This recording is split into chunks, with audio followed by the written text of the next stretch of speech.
একটা কথা কি জানো তো, মায়া যার জন্যই হোক, কষ্টটা কিন্তু সবসময় নিজেকেই পেতে হয়। মানুষের জীবনে যে জিনিসটা থাকা সবচেয়ে বেশি প্রয়োজন তা হলো ধৈর্য।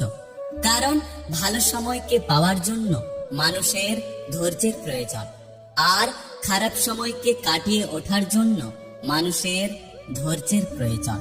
কষ্টটা ঠিক তখনই লাগে যখন কাউকে এক বুক ভালোবাসা আর সম্মান দেওয়ার পরেও অবহেলা পেতে হয়। একটা কথা কি জানো তো, চামড়া কালো হোক বা সাদা, চরিত্রটাই হলো আসল জিনিস।